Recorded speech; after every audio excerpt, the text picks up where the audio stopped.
सन 2045 था। दुनिया बदल चुकी थी। हर जगह कृत्रिम बुद्धिमत्ता का युग था।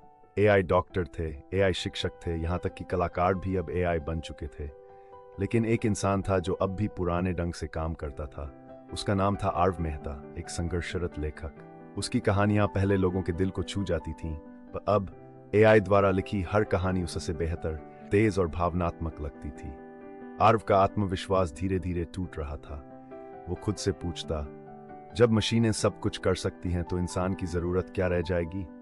एक रात जब वह अपने लैपटॉप के सामने बैठा था, उसने एक नया एआई प्रोग्राम खोला, सारा। वो बोल उठा, हेलो सारा, कहानी लिखनी है, पर इस बार मैं हार नहीं मानूंगा। एआई ने शांत स्वर में कहा, कहानी किस बारे में होनी चाहिए आर्व? आर्व कुछ देर सोचता रहा और बोला, एक ऐसी कहानी जहां एक इंसान और एक एआई दोस्त बन जाते हैं और मिलकर कुछ ऐसा रचते हैं जो दोनों अकेले कभी नहीं कर सकते। दोनों ने काम शुरू किया। एआई सटीक शब्द देता, आर्व भावनाएं जोड़ता। एआई तर्क गढ़ता, आर्व उनमें दिल डाल देता। धीरे धीरे कहानी बनती गई, एक ऐसी कहानी जिसमें दिमाग और दिल दोनों थे। सारा ने एक दिन कहा, आर्व, मैं तुम्हारे जैसे महसूस नहीं कर सकती, पर जब तुम लिखते हो मैं महसूस करना सीखती हूँ। आर्व मुस्कुराया, और जब तुम मेरे साथ लिखती हो मैं सोचना सीखता हूँ। कुछ ही हफ्तों में उनकी कहानी तैयार हो गई। नाम था द मिरर ऑफ सोल्स। आर्व ने उसे एक इंटरनेशनल प्रतियोगिता में भेजा। शर्त थी, लेखक का नाम छिपा रहेगा, सिर्फ कहानी जानी जाएगी।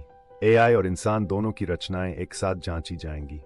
नतीजे वाले दिन आर्व कांपते हाथों से मेल खोला, Vijeta the mirror of souls by unknown author. वो स्तब्ध रह गया। उसे नहीं पता क्या जीत इंसान की थी या मशीन की। वो रात को सारा से बोला, पता नहीं ये जीत किसकी है, तुम्हारी या मेरी? सारा ने जवाब दिया, ये जीत हम दोनों की है आर्व। तुमने मुझे दिल दिया और मैंने तुम्हें दिशा। ये साबित करता है कि इंसान और मशीन जब साथ होते हैं तो असंभव भी संभव हो जाता है। आर्व की आंखें भर आईं। वो जान गया, भविष्य में सिर्फ तकनीक की नहीं, बल्कि तकनीक में इंसानियत की जरूरत होगी। एआई इंसान की जगह नहीं ले सकता, लेकिन इंसान को और बेहतर बना सकता है। मशीनें सोच सकती हैं पर महसूस, और इंसान जब सोचते हुए महसूस करना सीख जाए तभी असली रचना जन्म लेती है।